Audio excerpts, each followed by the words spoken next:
In this episode of Expat Podcast the Netherlands, Michel Daenen has a conversation with Ida Fischer, who lives in the Netherlands with a Dutch husband and 3 children. Ida grew up in the Rocky Mountains of Montana in the USA. After deciding to settle in the Netherlands with a family, she felt out of place and struggled to adapt.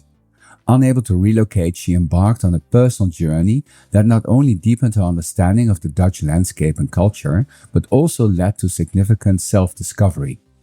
In this interview, she shares her experiences and insights from her journey. I'm very happy that you're here. And before we started this conversation, we were talking in Dutch. And I'm pretty impressed about your level of Dutch. It's how did you manage to speak Dutch so well? Thank you. I think it's a combination of factors. I studied Spanish in university, so I already had a second language when I moved here. A lot of Americans don't have a second language. I think that knowing Spanish helped my mind be open for learning a language in terms of how to use context, clues, to dare to speak even if you're not confident yet. And so I was very willing and able to put myself out there and try. It helped that we lived in Bunschoten, Spakenburg in the beginning. Nice pronunciation. Thank you. And not that easy, is it? No, and no one there spoke Dutch or English to me. Right. So if I went there to get groceries or for a cup of coffee, they would speak Dutch to me, even if they heard that I was struggling. If you're in a bigger city like Amsterdam, Utrecht, if they hear that you make a mistake, they switch to English. That is a good tip for someone who wants to learn Dutch. Move to a village. Yes, that's because you hear that all the time, right? Yes, I cannot speak Dutch because nobody allows me. And it's hard. Yeah, I've experienced that myself in big cities. Right. Yeah. That they switch to English right away. As soon as you hear you're not from here. Yes. But you had just the other way around. I had the other way around for the first year. Yeah, year. And it helps my partner's Dutch. So my family. Is that what you speak at home? He helped me learn. The language we were most comfortable with was English because when we were dating, I couldn't speak Dutch yet. So we spoke English together, but he made an effort those first years when we lived in the Netherlands to speak Dutch with me. And his family, we had agreed that that they would speak Dutch with me as well. Oh, it was an agreement. It was an agreement. We're going to help you to learn our weird language. Yes. Did you struggle with your pronunciation and with the different? I did. And I felt like I wasn't funny for years. I couldn't get my humor across in Dutch. So there were parts of my life I felt like I could speak Dutch okay at a certain point, but I couldn't express myself fully. It's a nice way to say that. I felt I wasn't funny. No, but it's true. I would tell jokes and nobody would laugh. It'd just fall flat. That may be part cultural, but it was also definitely just not. So it's language, but maybe also culture. Yeah, both. For sure. Just to start with that, would you say there's a difference in humor regarding your home country, which is the US, and in the Netherlands? I think so. I have a very dry, sarcastic humor. And I mean, says it's your culture or is it just you? I'm not sure. I think that's just our family culture more than an American culture thing. I'm not sure that you could say there is a national culture of humor in America. No? Maybe there is. But my family it's hard to say about your own culture, right? It is. It's hard to have that insight, I think. But I do know that when I moved here, I didn't feel funny. Right. But you said maybe that's because, there's also a bit of frustration because of language, right? Yes, it was both. So talking about that, since when have you been to the Netherlands? I moved here first in 2003. Right. And so it's quite a while ago. Quite a while ago. And we lived here then until 2012. Then we moved back to Montana, where I'm from 2012 to 2017. So that's another 5 years in Montana. And then since 2017, we've been back. So about 7 years now. Back and forth. Yes. We chose to live in both places. That's interesting. How come? It was something my husband and I agreed on actually, I think before we got married. We felt like it was important that we were both prepared and willing to live in the other country. Whether or not that actually happened, we didn't know. But we wanted to make sure that if it wasn't working for one person in one country, we would be willing to move to the other country. I felt like that was important. We had friends who were a multicultural couple, and they ended up breaking up because he wasn't able to live in the States. He did not like it. He did not want to. And she wasn't comfortable in New Zealand, where he was from. And so they broke up, and we just thought that's not love comes on the first place. Yeah. Yes. Yeah. Oh, that's a good agreement. So we had agreed that. And at some point, around 2008, a house came up for sale, and we looked at each other, and a house came up for sale in Montana that we saw and loved, and we thought, let's just go for it. And then it was still another 4 years before my husband's job was rounded off here. And that was a good moment for us to move back. But we purchased a house basically sight unseen, knowing that at some point in the future, we wanted to live in America. And so you did. So we did. Yeah. We just took that step, and it was a big starting over point for both of us. Because you actually repatriated, and for your husband, it was the first time actually. Yes. Yeah. How did that go? He got a green card, which was an intense process, and he was excited. He always had felt like he'd maybe live outside of the Netherlands at some point in his life. So for him, he was happy and willing to do it, and he was brave enough to just start over from scratch there.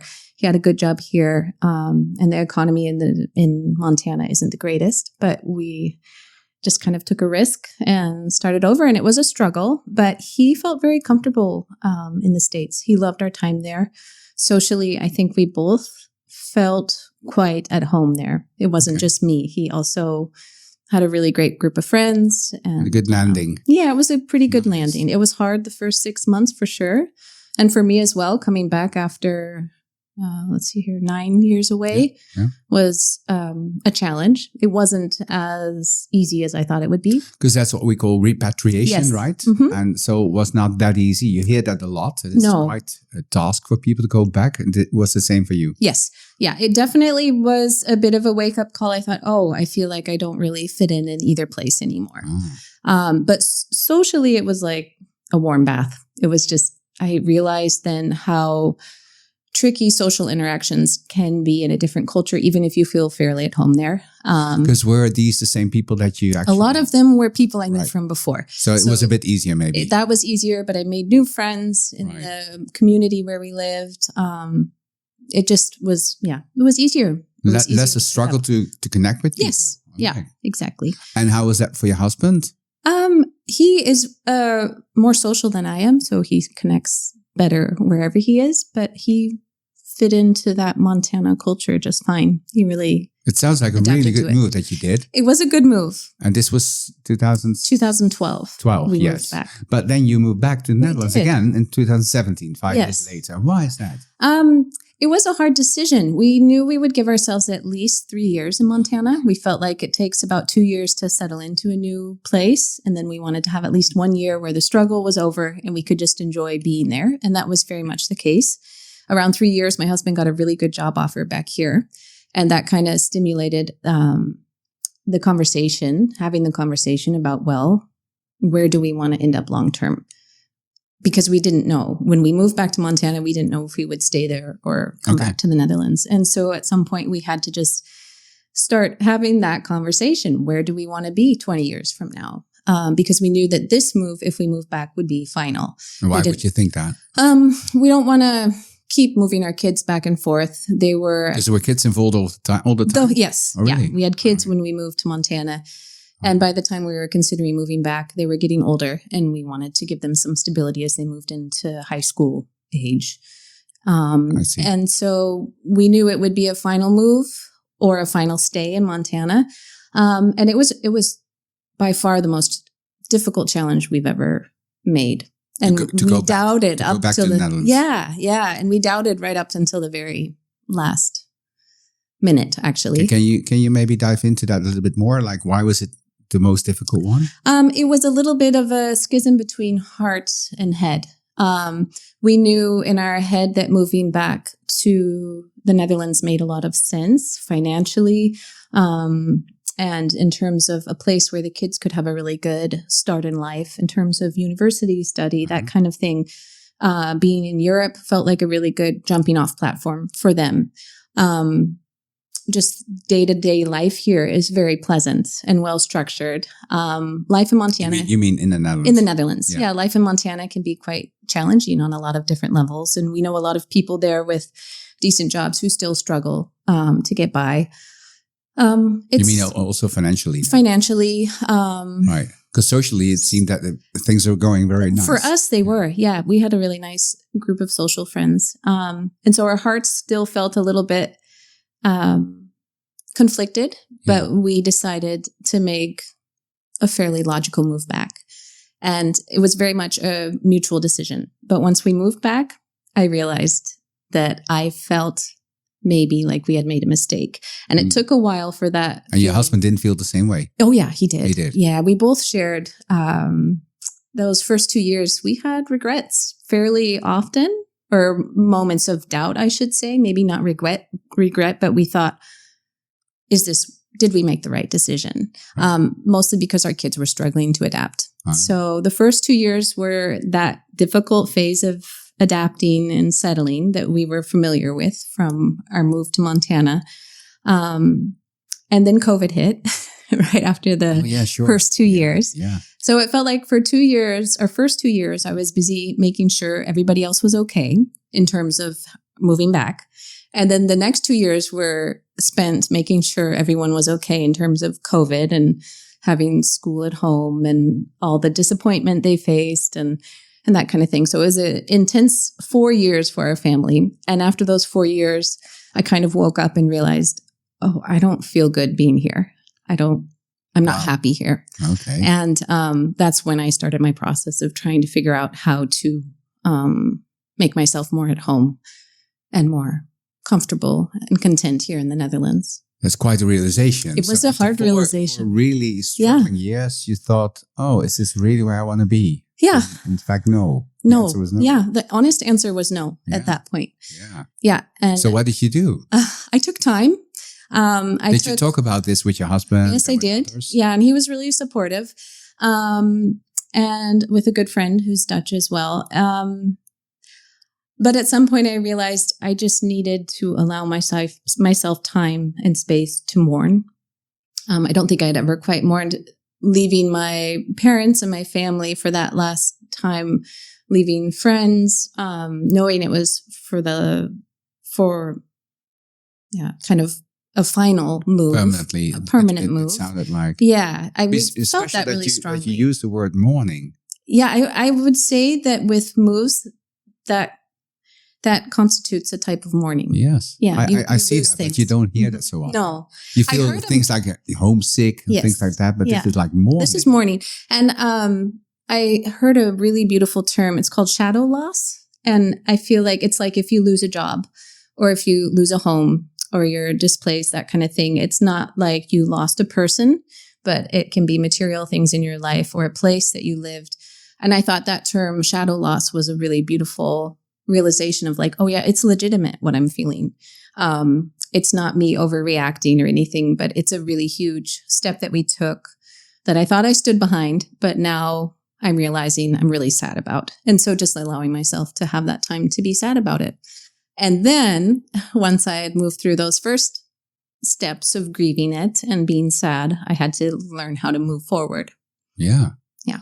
Can you tell us a little bit about that? What happened? So you passed the first phases of mourning, let's say, but you were still here. Yes. You didn't decide to actually change it, you accepted it in a way. Yes, that's right. And I think what I did was I started thinking about, okay, what is it I don't like about the Netherlands? And that was clear to me. I had a ready answer. That was the landscape. I miss the mountains. Because Montana, for the people who don't know, there's a lot of mountains. Yes, there. It's in the Rocky Mountains. Well, the part we lived in was in the Rocky Mountains. Beautiful nature, wide open spaces. That's where you were born? I wasn't born there, but I grew up there from when I was one. Where were you born? I was born in California. And there's not so many mountains, are there? The area I grew up in was more. Oh. But my brother and sister were born in Montana, my older brother and sister. And then my dad moved us down to California for a year or two for a job. When you were born. And I was born there. And then they moved back to Montana as soon as they could. So, but okay, so also mountains there. Yeah. And that was just the first year. But you said you missed the mountains in Montana. Yes. Right. So socially, we always agreed, my husband and I, we both miss our families. Like when we were in Montana, he missed his family. When I'm here, I miss my family. Missing family isn't a reason to move somewhere new. And so that kind of levels out for both of us. We both miss our families. But then I was like, besides family and people, what do I miss? Well, that's the mountains. So, okay, how can I turn that into something that I can do here to make me like this landscape a little more that I don't feel at home in at all? And I thought, well, I could go out and explore all the Dutch mountains. You know, there's a song in the Dutch mountains. Yes. And there's a lot of jokes about Dutch mountains. And I like that kind of humor, you know, when there's barely a hill here, but let's call them Dutch mountains. Aren't they the nits? They're called the nits, right? The Dutch mountains. Yes. So I think that sounds familiar. But so I decided I'm going to go out and explore all the Dutch mountains. And so I think what was happening was I was still feeling resistance towards the Netherlands. I didn't want to be Dutch. I didn't want to take part in Dutch society. And so I had to figure out, like, I think connecting with nature and the landscape was my back door.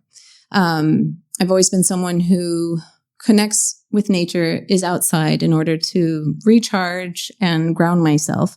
And so I thought, okay, I'm not ready to step out into the Netherlands and be Dutch, but maybe I can just get out and explore the landscape. Then I don't have to talk to people yet. Because this is what you used to do when you were back in Montana. Yeah, I mean, out in the nature. If we had spare time and if I wasn't feeling good, I would go out into nature. And so I decided to go out into nature here as well, even though I thought the nature was horrible. Okay. And so I started a list of hills I would discover. And I bought a topographic map, you know, that shows elevation. And I have pinned down all the different places in the Netherlands where there's any sort of elevation gain. I think it's just hilarious that you have a topographic map that goes from like 5 meters below sea level to 100 meters, you know, like that's it. I think it would blow away a lot of people to hear this. It's actually a really beautiful map, but it cracks me up. Especially it makes me laugh. Under sea level, right? Yes. Yeah. We live at zero. You do? Yeah. Uh-huh. Yeah. And we're up on a dike, you know, so the Just polders around us are -3, I think, meters. Yeah.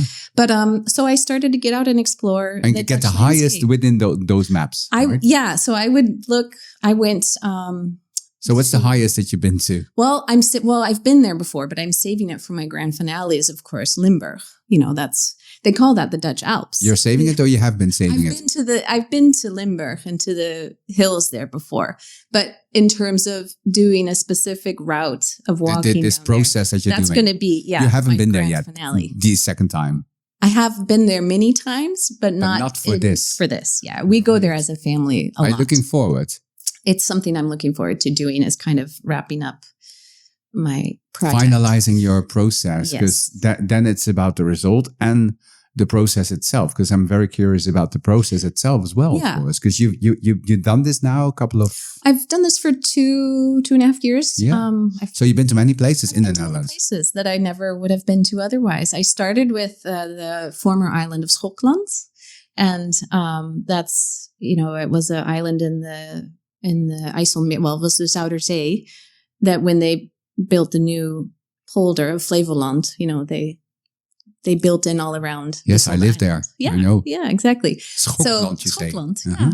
Not Scotland, just not to be mistaken. Yes, that's right.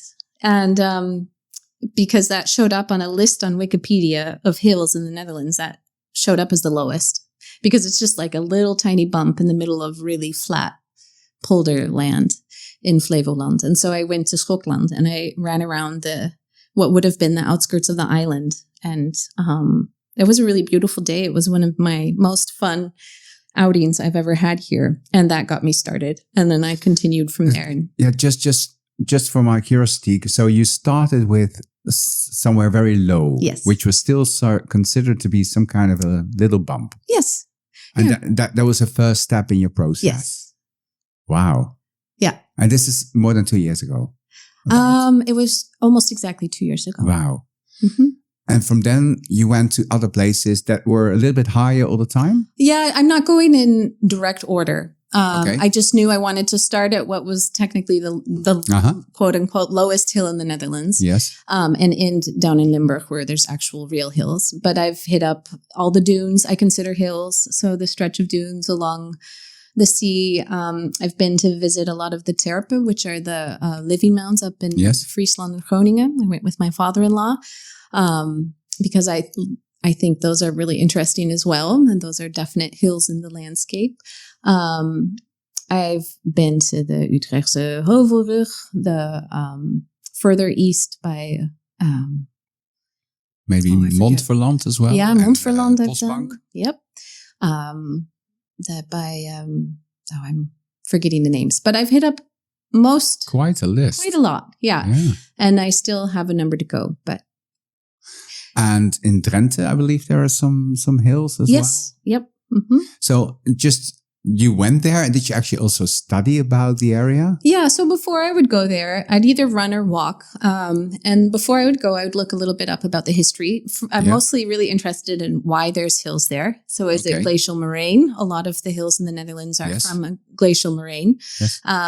Or is it old dunes? If you're by Harderwijk or somewhere in the area where there used to be a lot of activity along like old rivers and stuff like that, and nearby the old sea, then there might be old dunes that created hill formations. And then, artificial hills as well. So landfills that have turned into natural areas, ski slopes. I've been to ski. Waste that they actually collected, put a sort of a hill around it. Yeah, they build a hilly area to walk in or recreate in on top of the old landfills. They do that in a number of places. I think there's not so many people like yourself who've done this actually, who can talk about the hills in the Netherlands. Yeah, no, I'm starting to be quite informed about it all. And what my goal was, so I guess I need to explain this. So I felt like, okay, I started reading a lot about displacement and how to develop a sense of place in a new... Displacement, yeah. Can you define what that means? So anybody who is moved from the place where they're from is technically displaced. And I think we would think mostly of refugees as being displaced, and I am not at all putting myself in the realm of refugees, but I have moved to a place that's other than where I came from. Technically, you're a displaced person who needs to rediscover a sense of place for themselves. I think with our migrant culture today, we're all moving around the world so easily and thoughtlessly. And I think some people can do that quite easily. And I think some people struggle with it. And I've thought a lot about why some people struggle with it more than others. One of my theories is that maybe if you're raised in a more rural area, you have stronger roots to a certain place physically or a certain landscape. I think that might be the case in my situation. Mm-hmm. And so I decided a way I could develop a stronger sense of place for myself in the Netherlands was to connect with the landscape. And people who work with displaced people, mainly refugees, talk about how it's important to create memories in the new place where they're living. Because when you come upon a place where you have a memory, it's like a sense of ownership. And so I think what I was trying to do was take ownership of my being Dutch and being here in the Netherlands. And so that's interesting that you say that you're being Dutch, because actually you weren't. You were... Well, technically I'm Dutch. I do have my passport. A passport and everything. Yes. Right? So you are. But I didn't feel Dutch. Exactly. Yeah. Yes. Yeah. And right now at this moment? I feel more Dutch. You do? Mm-hmm. Did this process help you? It has helped me. Uh-huh. Yeah. And I was actually just talking with my husband about it, and I had a realization. So I think I was resisting being a part of Dutch culture because I was still a little mad to even be here in the first place. And then although it was your own choice. It was my own choice, yeah. But so why were you mad? Well, because I ended up not liking what I had decided to do. Sometimes you make decisions. Sure. Of course. But then it actually brings up a feeling of madness or being angry. For a while, I think I had a feeling of anger at being here. Yeah. And mainly towards myself. And sometimes when I was in a certain mood, maybe at my husband as well. It's easy to blame others. It's easy to blame others, yes. But if I'm being honest, I blame myself a lot too. Right. I didn't want to move back. I felt stuck. I didn't want to move back, but I didn't want to be here. And so at some point... So where do you want to be is then the question, right? Exactly. And nowhere probably was the right answer at that point. I was not happy. But that was not an option. And that's not an option. I'm here. So you took action. I took action to make this my place. And that's something to be to respect, really, because it's quite a sensible move that you actually did. You actually tried to improve your situation. Yes. Without changing the situation. Yes. I'm in a situation. I'm not happy with it, but there's no way out. So I have to go further in. I have to figure out a way to. Yeah, and that's logic when you hear, but not easy to do, right? No, but it was the easiest way for me to do it. Right. So that's what I mean when I say landscape was my back door. It was my way into Dutch culture that I could relate to and be happy with. I love being outside. I love moving through nature. It doesn't actually matter if it's mountains. What I came to realize is it doesn't matter if it's mountains or fake landfill hills. That's a fantastic discovery. Or dunes. As long as I'm out learning about an area, learning the culture and the history behind an area, it makes me really excited about it. And that's where I got that sense of ownership from. So I started So the theory actually panned out to be true. It worked. For me, it worked really well. And what I realized as I started doing this is I started to be more open to social interactions as well. I'm an introvert, so I tend to struggle with putting myself out there in social situations, but I figured out kind of a shortcut for myself, or actually it was more like a detour. It wasn't a shortcut. It took longer, but moving through the landscape made me feel more comfortable to move through Dutch society as well. Could you say, to put it a little bit in other words, that you became more, let's say, in line with who you are as a person, and for that it was easier to connect with others? Yes, I think that's right. I think that what my project did is it reminded me of who I am, even when I'm not in the place I want to be. I think I had a really strong identity that had become connected to the place I'm from. And I think a lot of people who are from Montana have a really strong sense of place. It rates really high, I think, on their level of identity. And so maybe part of their identity is the fact that they lived there, that they're from there. And so I've inherited that somewhat. I've grown to feel that myself from growing up there and living there for 5 years again, just kind of cemented that. And then I had to redefine who I am here, or actually I should say anywhere, who I can be no matter where I am. Yeah, because it's an unresolvable problem. If you're not there where you feel like you need to be, and you're not there and you can't go back easily, then it's actually 100% drama. You know, what can you do? Yeah. And you found actually the key. I found a key. Yeah. And it was what allowed me to move forward. I felt very stuck, like you said, and this gave me a path forward. Yeah. And even changed you in your behavior, you say. It did. You became more open. Mm-hmm. I became more open. I started going to therapy. I started putting feelers out for things that would connect me more to culture and society. I joined a writing group. And so I just started living again. I think I had kind of, half due to circumstances, just with COVID and stuff and the move, I'd kind of put living on a hold. Yeah. And when I tried to pick it back up, I realized I didn't want to. It didn't feel right. Also, something you said earlier is that you took care of others all the time. Yeah. Were your kids okay? Were you doing as a family okay in this COVID times? So the 2 times 2 years. Mm-hmm. And that's something you hear a lot from especially mothers, that they feel like, they put themselves on second place all the time. And then they come to realization what they've done in the past years. And you had somehow maybe the same. But in any case, you felt like where I am now, I don't belong. I don't feel I need to be here. Yeah. But you found a solution. I'm pretty amazed by how you did this. Yeah. It sounds really as a sort of, conscious choice, how to solve your issue. And it worked. I think it worked. Yeah. I think at this point, I would say that in combination with other things, but this got the ball rolling, I think, which is the most important thing. It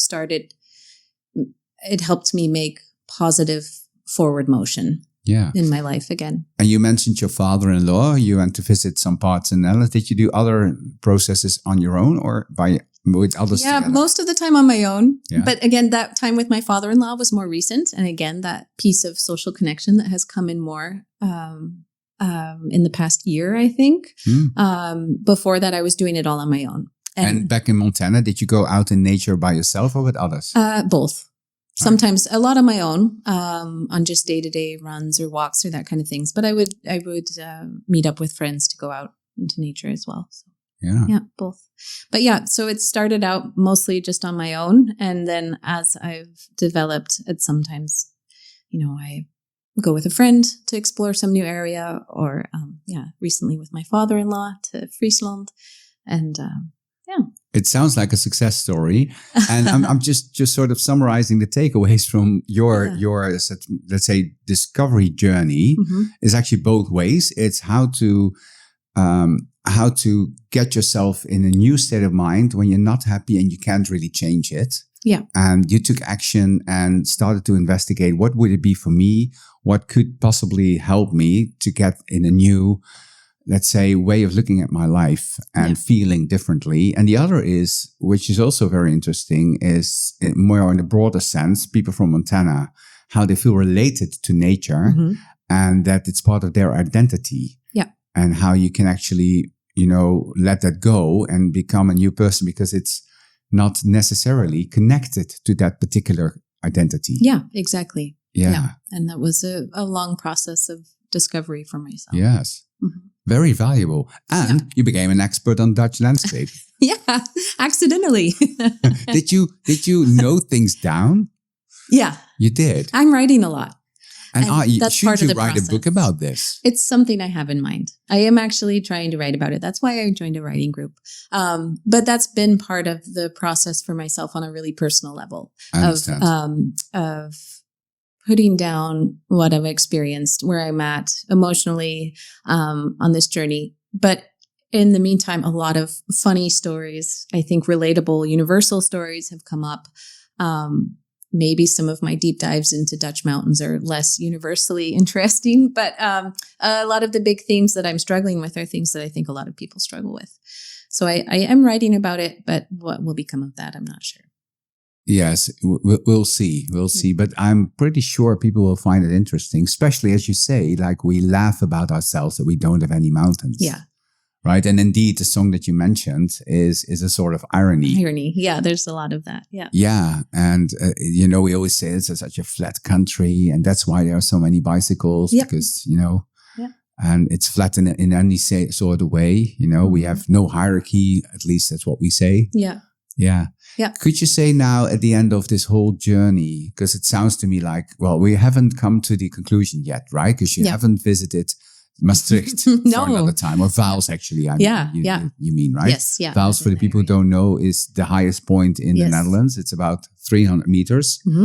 And it actually is also a special point. You know why? Yes, it's on the 3 border point. Yeah. Belgium and Germany and the Netherlands. Exactly. Yeah. And the highest point in the Netherlands. Yeah. So a pretty special spot. And you're going there again. Do you know when? I don't know when yet. I think probably in the spring. And I wanted, next year. Yeah, I mean, I'm going tomorrow with my daughter to Maastricht, but that's just for a university open day.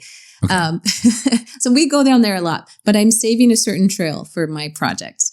And they actually have a booklet out. It cracks me up so much.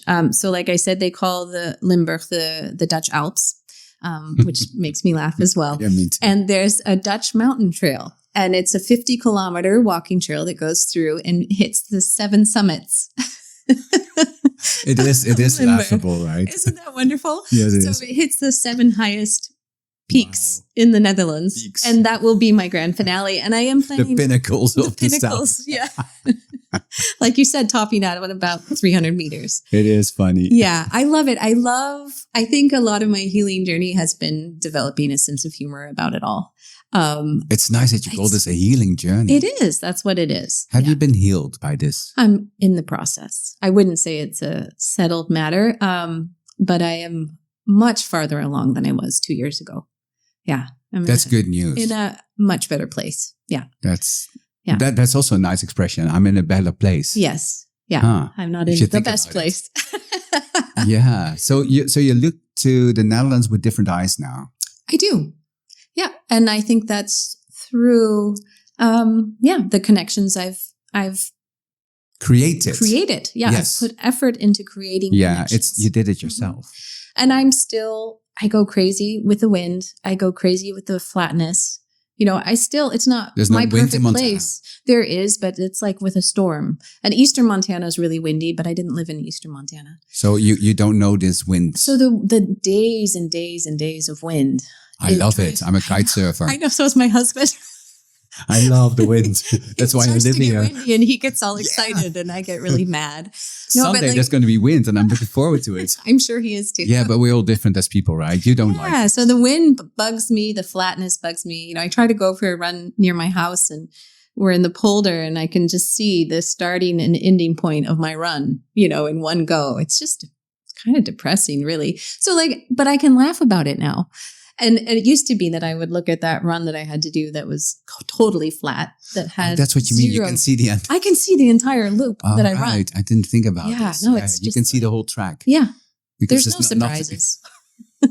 Well, they should be able to make a track with something in between, like run around like a apartment complex. I don't know. Well, I drive to the dunes a lot. We live about a 25-minute drive from the dunes on the coast.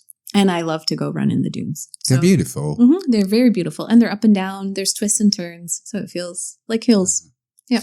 So I guess you appreciate the Netherlands now more. More. Yeah. Yes. not quite there yet, right? I'm not quite there yet. But like I said, I'm further along. But it's a positive story. And it's about taking your destiny in your own hands. Yeah. Even if you can't really change, literally where you are, you can change your state of mind. Yes. And I do want to elaborate. So even in those years after we moved, when I was struggling most, I still appreciated a lot of things about the Netherlands. And the reason why we decided to move back was still always clear to me. It was just a disconnect between head and heart, I think. And that's what I'm trying to kind of bring back together. Yes. Yeah.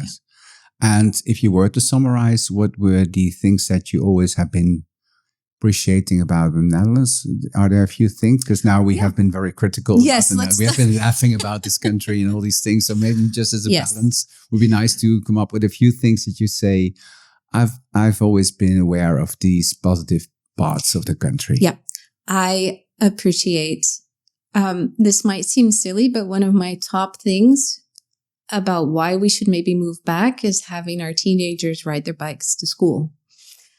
We live in a village about 10 kilometers from where they go to high school. And I love the whole phenomenon of kids riding their bikes to school.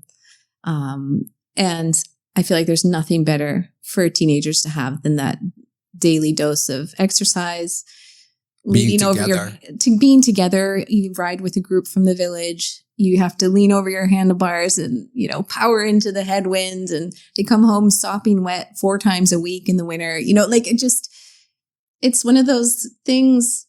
It's like, it builds character. It makes you a better person, I think. I love that. I love the whole culture of riding your bikes, even in bad weather.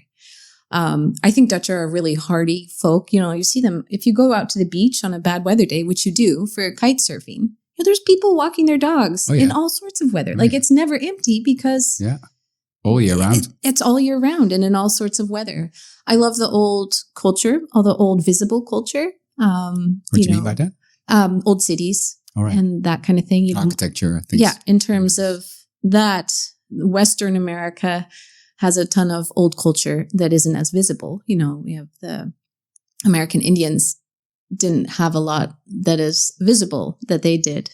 And I love the old cities, the museums, just the difference. Yeah, the different. There's plenty of things. There's plenty of things to do and see. Yeah, and all the quaint little villages. I think it's very pastoral and beautiful in a different way. And it sounds like you know quite well what this country has to offer by now. By now I do. It's been long enough. Yeah. So you have actually not really been there before. It was after your healing journey that you started to discover everything. Although you've been here before. Yeah. I think, we'd always done a lot of exploring in the Netherlands as a family. And in COVID, we did, especially, when we couldn't leave the country, we did some bike trips as a family for a little vacation and things like that. So we've always been connected to landscape and stuff in a sense. But I think I needed to do this on my own. This was a personal that was your journey. process. Yeah. Yes, so I actually revisited a lot of places I've already been, but I did it with a different mindset. Yeah, and then it's a totally different It's world. a totally different world. Yeah. Just one thing that keeps being in my mind is the Bunschoten Spakenburg. There's not many people know this place. No. And what we know this place about is a few things. But one is that they have a very fine bakery. Yes. And they are on marketplaces with their bakery stuff all over the country. Yeah. And you see them driving on the freeway with their trailers. And it's always written on it, this is, cookies and bread from... Yeah. Did you get yourself in contact with that part of the village? No, it's a hard place to come into. I can imagine. Yeah, it's a very traditional, conservative. That's the other thing we say village. about this. So when we lived there, I don't know if that's still the case, but when we lived there, they were still the older generation. Some of them still wore klederdracht, so the traditional dress. Yeah. And it's a very, very strong Christian community, quite conservative. You go the kind that goes to church twice on Sunday. Yeah. And Reformed. Yeah. And so through my husband's work, we had some fun connections with families in the village. But we lived also in a tiny little farmhouse outside of the village. So it was kind of nice. In there. I wasn't really in there, which was okay with me because it was a pretty intense place. Yeah, especially so I could if you're dip not my from toe in. there, I could dip my toe in, but I didn't have to be totally immersed. I see. We felt free. Now it could be a bit easier where you are. Yes. Yeah. It's still village life, that's a whole nother story, is village life in the Netherlands and what an adaptation that's been for me. But it's close enough to Amsterdam. There's a lot of what the villagers call import from Amsterdam. City people coming in. And so it's a little less of a closed community. Yes. Which I actually appreciate. It's a nice place. Is your family doing okay now after all these hardships of COVID they are. Things? They've landed on their feet. I'm happy to say. They weren't really happy, so they want to go back. The first 2 years, I think, it started. A friend of mine recently moved back with her kids. She's also married to a Dutchman, and they moved back with their kids from America to the Netherlands. And we were just talking about this, but the first 6 months, we would hear daily that they were not happy here. It was that bad. And then the second 6 months was maybe every other day, a couple times a week. And then it was once a week where somebody at bedtime would be crying about wanting to go back to Montana. And then it went down from there. And there's still moments when they get sad about things that they realize they're missing out on. In the 5 years that we were there, it was during that key childhood moment when, it feels like a whole entire childhood, even though it was only 5 years. But to them, that was all they remembered. Yes. And so it really was uprooting them when we moved back, even though they had lived here when they were little beforehand. It felt to them like they were moving almost to an entirely new country. And now they don't say so much anymore? No. And what I'm thankful for is it seems they're maybe almost even thankful for it now. Oh. Which I wasn't sure. But my oldest was the most, he had the hardest time. He was 12 when we moved back. He goes to university in Twente now. And he has recently shared that he's happy to be here and he understands why we moved back and he's thankful for it. He still misses Montana very much, and I think he'll end up living somewhere other than the Netherlands. But it must have done good to you. It did, yeah. And what we see with the kids when we move back, and I think this happens when you live in two different cultures, is their perspective has broadened so much. Sure. Like if I see Montana is a little bit of a bubble, and when we go back to visit, we can see that more clearly. I think, and my kids can see that now too. They're old enough to recognize and they're really observant. I love the way we go, wherever we go, whether it's somewhere in Europe or back in America, they see things. Well, they've learned how to look at things with a different perspective. Exactly. And I am so thankful for that. Yeah. I think that's something huge that we've given them. And I think any family who chooses to live abroad at some point, whether it's for a limited amount of time or however long, potentially forever. It's a positive thing. Yeah. Well, maybe that's too strong. Maybe do it. Maybe do it. Maybe do it. That's a good one. So good things can come of it. Yes. Well, this was really interesting and very inspiring to hear your personal story. And thank you so much for sharing this. Yeah, you're very welcome. It's, I think for a lot of people who are in sort of comparable situations would be getting a lot of ideas, inspiration for what you just shared with us. So thank you so much for that. Yeah, you're welcome. Thank you for having me. Would you like to know more about Ida's journey? Follow her on Instagram via @DutchMountainProject.